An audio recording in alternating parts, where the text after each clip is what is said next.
Hi everyone, I'm Megan. I'm 28 and originally from Boston. The words played in my head as I paced the kitchen, replaying the scene that had unraveled earlier. You embarrassed me in front of my clients again, Megan. Carter snapped, his tone sharp enough to cut through steel. I froze mid-step, gripping the counter. I just mentioned how we met in college. How is that embarrassing? He groaned, rubbing his temples. It makes me look unprofessional. Just stay away from my work events from now on. This was how it always went. 5 years of marriage and I was walking on eggshells in my own home. When we first met, Carter was the charming, successful 27-year-old realtor who swept 23-year-old me off my feet. But now, at 32, he was someone I barely recognized. You should listen to Carter. His sister Rebecca chimed in later that week at our usual family dinner. Her voice carried the same condescension that always made my stomach churn. He's worked so hard to build his reputation. The last thing he needs is what, Rebecca? I asked, meeting her prim and proper glare head-on. An embarrassing wife ruining everything, she finished, with a tight smile. Her words stung, as they always did. At 35, Rebecca never missed an opportunity to remind me that I didn't belong in their world. Later that week, while shelving books at the small bookstore where I worked part-time, my coworker Mia nudged me gently. Girl, you look exhausted. Everything okay at home? I hesitated before mumbling, just the usual. Carter's stressed about work. Says David, his partner, is breathing down his neck about some accounts. David, the twitchy one? Yeah, something's definitely up with their books, Mia said, her tone skeptical. I wanted to call Olivia, my childhood best friend, but Carter had labeled her toxic to our marriage 2 years ago. Olivia, who had been there since 3rd grade. Olivia, who had become a forensic accountant and warned me about rushing into marriage. He's isolating you, sweetie, my dad had said before the wedding. Just like your mother's first husband did to her. Dad. Carter's nothing like that, I had insisted. Now, 5 years later, Dad's words haunted me. But when I tried talking to him about my marriage, he just sighed and say, "You made your bed, Megan." Last night, while searching for a missing bill, I found strange receipts in Carter's office, hotel charges, expensive restaurants, dates that didn't match any of his supposed client meetings. When I confronted him, his face darkened. You're going through my things now? This is exactly why I can't trust you around my business. Trust you? What about all these charges, Carter? The late nights? The secret phone calls? He grabbed his keys, his jaw clenched. I'm staying at Rebecca's. Don't call me and don't you dare tell anyone about this, especially not David. You have no idea what you're messing with. As I watched his car disappear down the street, dread sank into my chest. I was trapped in a web of lies, control, and secrets. What I didn't know was that the worst was yet to come. Months later, on a rainy day in court, Carter's lawyer stood before the judge, his voice cold and confident. Your Honor, Mrs. Thompson has displayed erratic behavior throughout the marriage, including stalking my client at work and harassing his business associates. I sat there stunned as every concern I'd ever raised about Carter's late nights and suspicious finances was twisted into evidence of my instability. That's a lie. I wanted to scream, but my lawyer's warning to remain calm echoed in my mind. The rain battered the courthouse windows as the lawyer continued. Furthermore, she has made baseless accusations about Mr. Thompson's business practices, clearly in an attempt to extort him. During recess, I overheard whispers in the hallway. Did you hear? Rebecca said Megan tried to seduce David to get dirt on Carter's business. Seriously? No wonder Carter's divorcing her. She's been after his money from day one. My phone buzzed. A text from Mia. Gee, Megan, you need to see this. David just forwarded me emails between Carter and his mistresses, plural, and something shady about their client accounts. Before I could respond, Carter's lawyer approached, holding new papers. Mrs. Thompson, we're freezing all joint accounts pending investigation of your allegations. Mr. Thompson claims you've been making unauthorized withdrawals. What? That's all I have. How am I supposed to live? Not my concern, Mrs. Thompson. Desperate, I drove to my father's house, rain-soaked and trembling. Dad, please. I have nowhere else to go. Carter froze everything. His face hardened. I warned you about rushing into this marriage, Megan. Now Rebecca tells me you've been spreading lies about Carter, trying to ruin his reputation. Dad, that's not true. Rebecca is lying. Carter's bean. Enough, he interrupted, his tone final. You made this mess. I won't enable your destructive behavior. Your mother and I raised you better than this.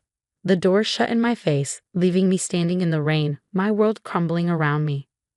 My father's words echoed in my head, cutting deeper than the cold.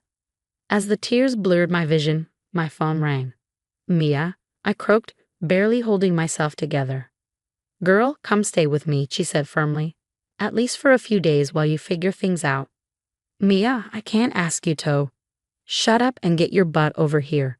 My couch isn't fancy, but it's better than your car. Later that night, wrapped in one of Mia's old blankets, I scrolled through social media. Rebecca's latest post flashed across my screen. So sad when people show their true colors. Money and jealousy really bring out the worst in gold diggers.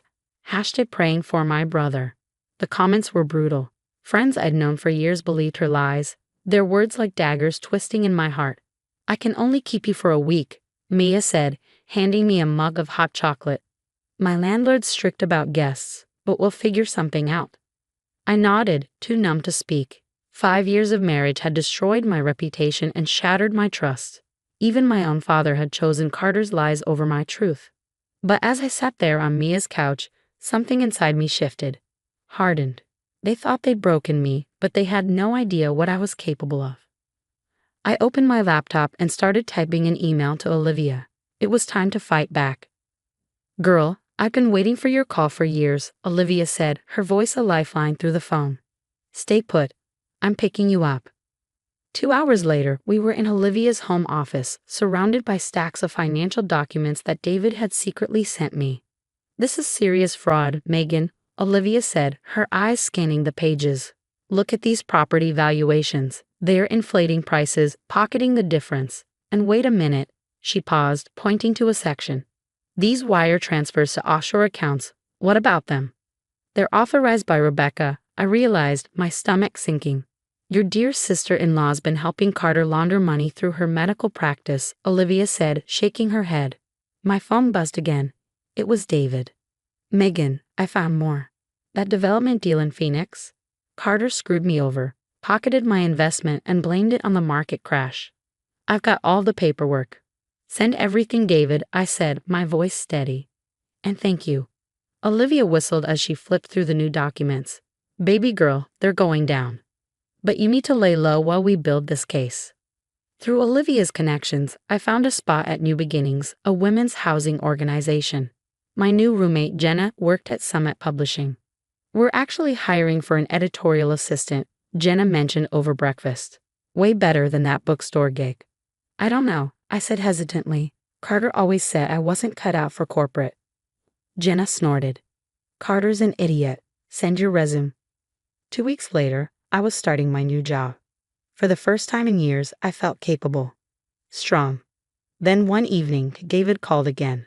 Emergency, meet me at Rebecca's office tonight. In the parking lot after hours, he handed me a USB drive. Security footage, he said. Rebecca's been meeting with shady investors. Watch the May 15th video. Back at my place, Olivia and I watched in stunned silence. There was Rebecca, walking Carter's mistresses through money laundering schemes. 5 different women, all funneling cash through Rebecca's medical practice. Olivia shook her head, incredulous. Look at these dates, matches perfectly with those hotel receipts. My phone buzzed again. Carter. Hope you're happy living off charity. Rebecca tells me you're spreading more lies. Back off or else. Or else what? Olivia scoffed. He's getting nervous. We're close to something big.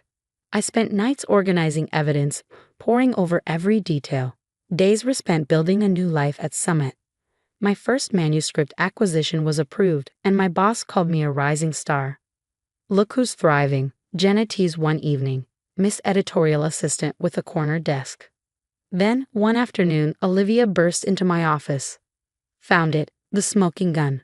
Rebecca had been falsifying medical billing codes, processing Carter's dirty money as patient payments. How much money are we talking about? I asked, breathless. Millions, Megan. They've been running a scam for years, long before you even married him. That night, I lay awake, the weight of it all pressing on me. All those years of gaslighting, Rebecca's snide comments, Carter's control, it all came rushing back. It hadn't been in my head. The evidence was right there in black and white. My phone buzzed with a message from Rebecca. Rebecca, heard you got some pathetic publishing job. Still trying to prove you're not a gold digger. Give up, honey. Nobody believes you. I smiled, thinking of the documents safely stored in Olivia's office. Oh, Rebecca, I whispered to myself. You have no idea what's coming. Moments later, a text from Olivia jolted me awake. Olivia, turn on channel 7. Now. The screen lit up with breaking news. There was Carter, being led out of his office in handcuffs. Rebecca stood outside her medical practice, screaming at FBI agents. Anchor. A massive real estate fraud scheme has been uncovered today, involving prominent realtor Carter Thompson and his sister, Dr. Rebecca Collins. My phone exploded with messages. Mia, OMG girl, you did it. David, finally got what they deserved. Thank you. Later that evening, Olivia burst into my office at Summit Publishing, champagne in hand. 15 years, baby. The judge threw the book at them, she announced triumphantly. Not long after, my father's voicemail came through. Dad, I saw the news. I was wrong, so wrong. Please call me back. Delete. 2 weeks later, I sat in the courtroom. Carter and Rebecca were both being sentenced. Your Honor, I had no idea. Rebecca sobbed. The judge's gaze was unrelenting. Really? The evidence shows you personally processed over $2 million in fraudulent transactions. Carter tried to catch my eye, but I stared straight ahead, remembering all those nights I cried myself to sleep, thinking I was the problem. Judge. Mr. Thompson, this court sentences you to 15 years. Miss Collins, 12 years. Your licenses are permanently revoked. Outside the courthouse, reporters swarmed me. Miss Thompson, how does it feel knowing your ex-husband? It's just Sher Mitchell now, I interrupted, a smile tugging at my lips. And I have a book to write. 6 months later, my memoir, Raining Lies, hit the bestseller list. Summit fast-tracked me to senior editor. To karma, Olivia toasted at our celebration dinner. To friendship, I corrected, clinking glasses with Mia, Jenna, and David. I couldn't have done this without you all. Did you hear? Mia whispered. Rebecca's husband filed for divorce. Can't handle the shame.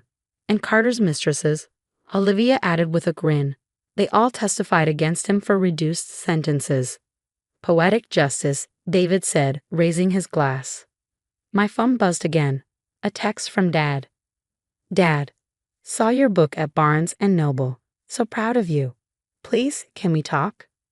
I glanced at Olivia, who asked, Your father again.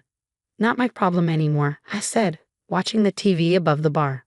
Carter and Rebecca were being escorted to separate prison transport vehicles. The news ticker read, Thompson siblings begin combined 27-year sentence for massive fraud scheme. You know what's funny?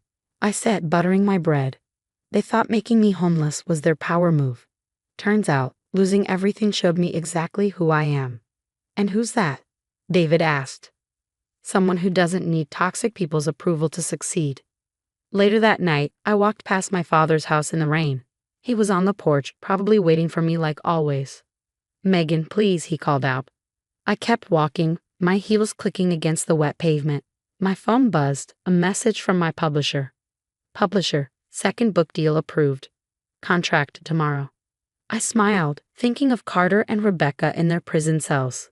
Of my father, alone on his porch. Of everyone who tried to break me. Looking up at the rainy sky, I typed back, absolutely. Time to tell more stories that need to be heard. The rain felt different now, not like tears anymore. More like applause. If you were in my shoes, if your own father chose to believe your abuser's lies over you, would you eventually forgive him after he saw the truth? Or would you stand firm in your decision to cut him off completely, like I did? Share your thoughts in the comments below.